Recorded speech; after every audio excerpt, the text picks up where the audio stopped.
لبيك يا إخوتنا لبيك القدس لنا لبيك اے ارض مقدس ارض حرم نبیوں کا وطن لبيك يا إخوتنا لبيك القدس لنا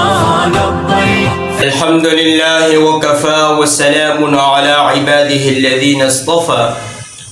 أما بعد فأعوذ بالله من الشيطان الرجيم. بسم الله الرحمن الرحيم. يا أيها الذين آمنوا إن تنصروا الله ينصركم ويثبت أقدامكم. صدق الله العظيم. محترم مسلمانانو، مونږ تاسو ته حالات مخامخ پراته دي چې زمونږ او د ستاسو پرونو باندې فلسطین کې د ظلم او د جبر انتها کیږي او زمونږ دغه مسلمانان رونه د یهودو د پنجې لاندې راغلي دي او یهود په مختلف قسمه مظالم کوي. نو محترمو دغه غم او درد ټول مسلمانان اغستی دي، د ټولو مسلمانانو زړونه غمجن دي، سترګې د اوښکو نه ډکې دي. رښتیا هم چې حالاتو ته ګورم او هلته مظالمو ته ګورم دا زړه مې هر ټایم خپه وي، پریشانې خوشحالي را باندې نه ځایږي. سلطان صلاح الدین ایوبي رحمت الله علیه هغه به وایي نه خاندل، کله خندا خبره به ومشوه هغې به نه خاندل. چا چې تپوس وکړو چې حضرت ته خاندې ولې نه، ستا په دې مخ مسکا ولې نه راځي؟ وایي حضرت وفرمایل چې زما په دې مخ مسکا ځکه نه راځي، خندا ځکه نه راځي چې هلته زما مسلمانان رونو هغه ټیم هغوی وایي د غیرو په قبضه کې دي او بیت المقدس چې د مسلمانانو لومبۍ قبله وه، د انبیاو سرزمین دی، هغه د غیرو په اختیار کې دي. زه به څنګه خاندم به هله چې کله هغه آزاد کم او هغه د مسلمانانو په حدودو کې راشي، د مسلمانانو انډر کې راشي. محترمو دغه شان کیفیت او شروع د ټول مسلمانان مونږ خفه یو. الله رب العزت زموږ مسلمانان رونو د فلسطینو ته هغوی ته د الله امن ورکړي. دا ظالمان جابران دي الله په خپله توره ووایي، الله دې په دی باندې بل ظالم راولي، په خپله کې دې په یو بل ورولي، الله یې مسلمانان خلاص کړي. محترمو یو څو خبرې کوو. حالات الله رب العزت بدلی، خو څنګه بدلی؟ ګوره وی الله رب العزت ګنې په چا ظلم نه کوي. یاد ساتئ الله رب العزت حالات اله بدلی چې انسان کله په خپله نه سمیږي. قرآن مجید کې الله فرمایي ظهر الفساد فی البر والبحر بما کسبت ایدی الناس. په وچه یعنې په ځمکه او په اوبو کې، یعنې د اوبو چې سوره سطح ده په دې چې څه فساد راځي نو دا ګنې یاد ساتئ دې کې انسان ملوثي، دا د انسان د خپله لاسه کېږي. دا فساد دا مصیبت دا غم د ده د وجې راځي. هغه څنګه؟ یو آسان مثال به زه ورکړم. نن سبا د ګلوبل وارمنګ دا پرابلم زیات دی، مسله ده. ساینسدانان وایي چې پېزاره سترزه ګرمیږي، بیمارۍ سیوا کېږي او وجه دا ده چې د ځمکې نه انسانان داسې خطرناک شیزان ریلیز کوي په بره لیږي چې هغې سره بره یو لیر دی دې فضا کې چې هغې ته اوزون ویل کېږي. اوزون یو پروټیکټ یو حفاظتي لیر دی، یو جال دی الله خور کړی دی چې هغه جال د بره نه الټرا وایلټ چې کوم ریز دي هغه کته نه راپرېږدي. ولې الټرا وایلټ چې کوم ریز دي هغه د انسان صحت لپاره مضر دي، خطرناک دي، د هغې نه ډفرنټ ډیزیز کاز کېږي، مختلفې خطرناکې بیمارۍ د هغې نه لګي لکه کینسر او داسې نورې څومره خطرناکې وبایي امراض چې دي دا د هغې نه لګي. نو دغه لیر دغه څادر الله بره خور کړی دی، هغه ریز کته نه راپرېږدي. خو لیکن دلته مونږ انسانان لګیا یو په بره داسې خطرناک ګیسونه پرېږدو، داسې خطرناکې مادې پرېږدو چې هغې لیر له مونږ بیړه غرقه کړه، د خپله لاسه مو له بیړه غرقه کړه. نن سبا خلک وایي پخوا زمانه کې بیماری نه وي، اوس بیماری زیاتې دي. دا ولې؟ پخوانو خلقو دا غیلیر خیال ساتلو خطرناک شیزانی پا بر ندی پری خودی خطرناک گیسونی پا بر ندی پری خودی دا غیلیر خیال ساتلو اس منگو تاسو غیلیر بیڑا غرق اکلا رست رابانی بیمارائی اپتونا مصیبتون سیواشو زمانہ خبر مقصد دارے چې پزمکه کې او په اوبو کې څه فساد کېږي دی کې انسان لاس پوره شامل دی نو مونږ به ووایو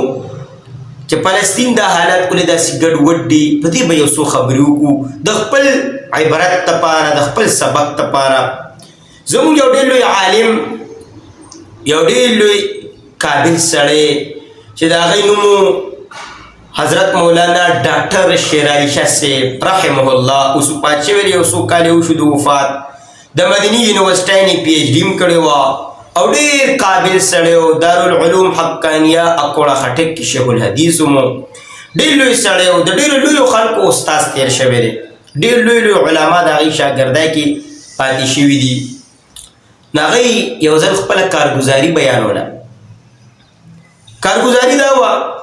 چې هغې باندې الله رب العزت د مختلفو ځایونو سفرونه کړي وو هغې هم ګرځېدلي وو نو هغې وی زما سفر یو ځل د فلسطین ته شوی او په دې نیت لړم چې بیت المقدس زیارت به وکړم بیت المقدس کې به مونځ وکړم او د انبیاو د قبورو زیارت به وکړم ځکه هلته انبیا دفن دي ابراهیم علیه السلام اسحاق علیه السلام یعقوب علیه السلام یوسف علیه السلام داسې ډېر زیات انبیا هلته دفن دي دغه شان ډېر زیات صحابه هم هلته دفن دي په دې وجه دغې ځمکې ته د انبیاو سرزمین وایي ځکه ډېر انبیا په دغه ځمکه پاتې شوي دي نیمه چې د هغې زیارت به وکړم او بیت المقدس به ووینم په مخ د ځمکه 3 جوماتونه داسې دي نبی کریم صلی الله علیه وسلم یو حدیث شریف کې فرمایي چې سفر کوئ د جماعت د دې 3 جماعتونو سفر کوئ لومبی د بیت الله شریف چې هلته یو مونځ الله رب العزت په 1 لاک بدلی دغې شوه چې تا 1 لاک مونځونه وکړل هلته د یو وکړو ورپسې دویم مسجد نبوي د نبی کریم صلی الله علیه وسلم خپل جماعت هلته چې د یو مونځ وکړو دا شو چې 50,000 مونځونه دی وکړل یو مونځ په 50,000 الله وی بدلی او دغه شان ورپسې بیت المقدس یعنی مسجد اقصی دا هغه مسجد دی چې دی په اسلام کې لوی مقام لري دې کې مې یو مونځ په 50,000 الله بدلی نو محترمو په دغه نیت لاړم وایي زه ورسېدم د شپې هوټل کې مې شپه تېره کړه په بله ورځ د بیت المقدس د زیارت دپاره روان شوم بیت المقدس هم لرې و بیا زه د شپې ورسېدم شپه مې هوټل کې د تېرولو اراده وکړه او دا اراده مې وکړه نیت مې وکړو چې سحر وختي د بانګونو نه مخکې به ځان رسوم تهجدو ټایم کې بیت المقدس ته نو هلته به تهجد هم وکړم دعاګانې به وکړم د هغې نه پس پر سحر مونځ رس وکړم بیا به یې نه پس واپسې کړم هوټل نږدې و بیت المقدس لږه فاصله کو 10 کیلومیټر نیمه کې بس وایي د وخته پاڅېدم او د وخته روان شوم د بانګونو نه مخکې د تهجدو په نیت چې بیت المقدس دروازې ته ورسېدم بیت المقدس بند دی زما خدا سوچو فکر وای چې بیت المقدس په لکه د بیت الله شریف او د مسجد نبوي په رونق عبادتونو سره آبادي چې زړم دروازه بند را حیران یم چې داسې دي دا خو سهار ته ټیم قریب دی او سوچته نه دلته بند را جومات ډېر خفه شوم چې الله دا خو د مسلمانانو قبله اولم دی ولی نبی کریم صلی الله علیه وسلم په مکه مکرمه کې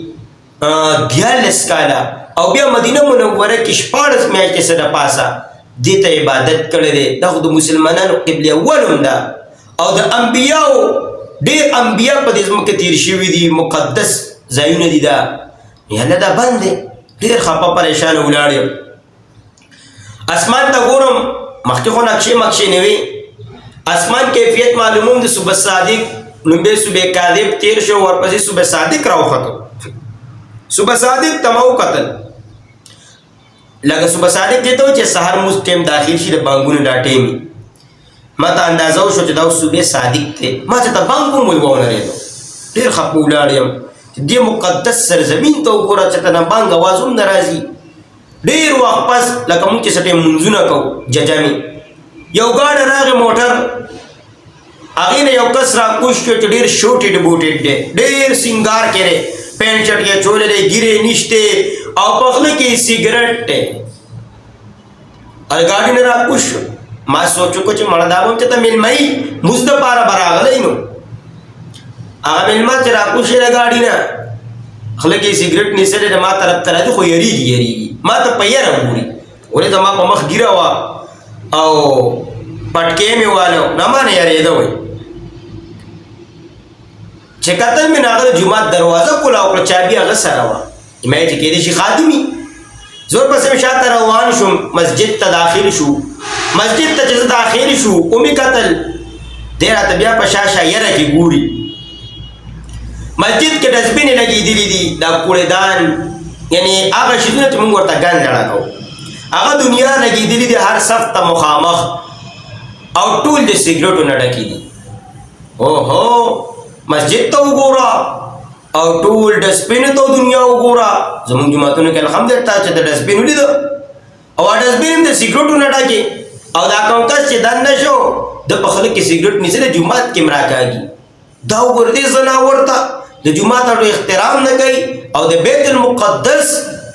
د انبیاو د لاس جوړ شوی جومات. یا الله یا الله دا څه کېږي؟ دا زه څه وینم؟ ډېر خفه ولاړ یم، پریشانه. دې کې هغه بانګ شروع کړو، سګرټ یې د خولې نه لړه کړه ډسبین ته، اذان یې شروع کړو. ما ویل چې دا مؤذن به وي. اذان وشو، دوه درې کسه نور را دننه شو، هغه هم یریږي، په یره یره کې ما ته ګوري، په شا کله ګوري، حیران دي چې کس خو پټکې هم والی دی، ګیرې هم ده. بس هغه بانګ ووایي او راوروسته شو، جمع ته هم مخکې شو. ما چې وه هغه امام دی او مؤذن دی، جمع ته هم مخکې شو. جمع وشوه، زه مو درېدم. جمع نه پس را بهر شو ټول، هغې بیا جومات تاله کو لړل او زه هم راووتم بهر. خو ډېر زیات خفه شوم، پریشانه شوم، په ژړا شوم. ومې ژړل چې الله د مسلمانانو قبله اول د انبیاو سرزمین، یا الله د دې څه کیفیت روان دی؟ او دوی شاړ کړی دی او دوی د نشې مرکز کړی، سګرټ یې پکې څکي،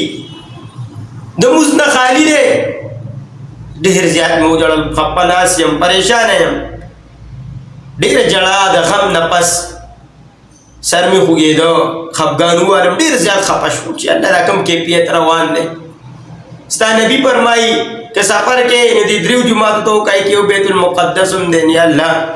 ای خو داسې کیفیت روان دی.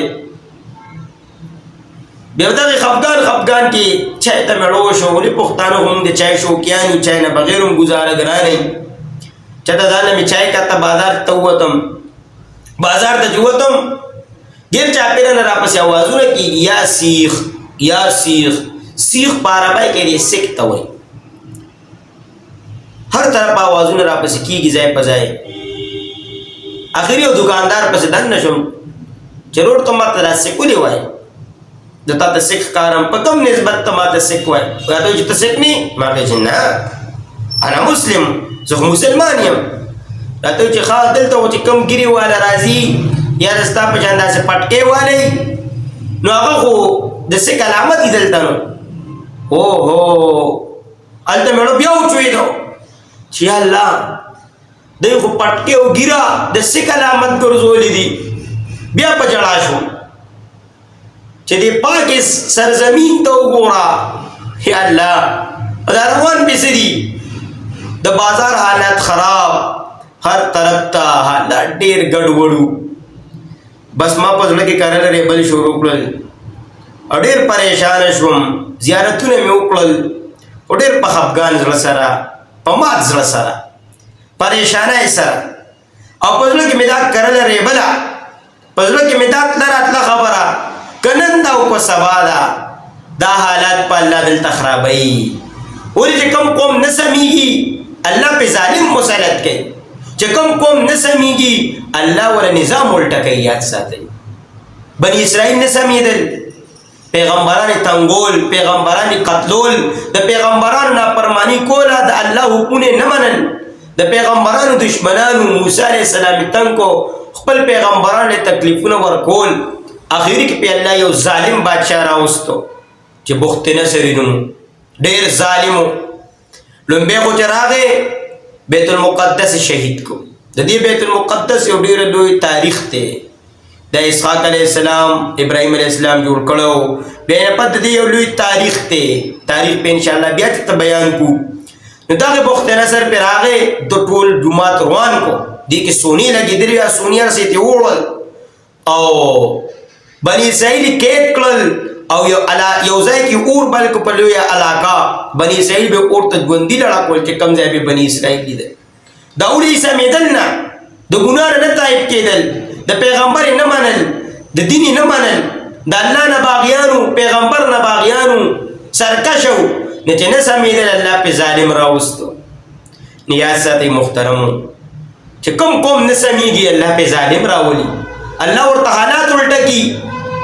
او پتا سه حالاتو کې گیر کې چې بیا چل نه ورزيات ساتي نو محترمو د فلسطین د حالات زموږ د پاره د عبرت سبق ته مونږ او تاسو سره مقدا مونږ او تاسو کوم طرف ته روان یو زموږ ملک کوم طرف ته روان دي د ملک حالات کوم طرف ته روان دي هر یو کس په پریشانو کې گیر یو په غمونو کې گیر یو په ټینشن کې گیر یو د شپې خوبونه نشته آرامونه نشته دا ولي مونږ په خپل ګاډو وړیو محترمو د فلسطین د حالات د ځان ته مخامخ کو الله مکه د حالات الله مکه د حالات په مونږ رااله مونږ ته هم کې چاپیره کافر پراته دي په یو سایډ در سره انډیا پراته ده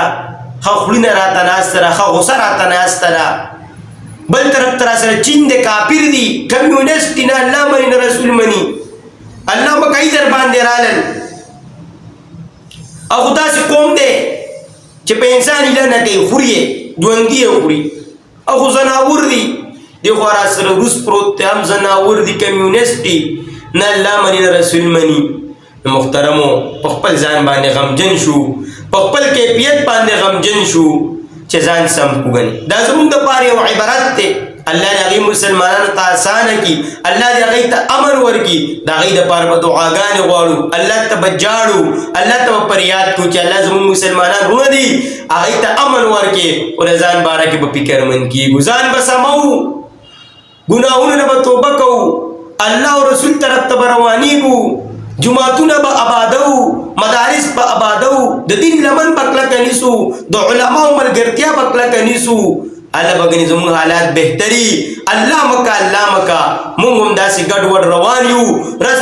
دین خبرې پرېږدو دین په شا غورځو جمعتونه شاړو زموږ د جمعتونو څخه کیفیت روان دي بیت المقدس هم په دغه کیفیتو زموږ جماعتونو کې سحر دغه حالات دي 2-3 قسم یو 4-5 قسم یو چې کوم محله لوي واته قسم کې جوړیږي دا کوم کیفیت روان دي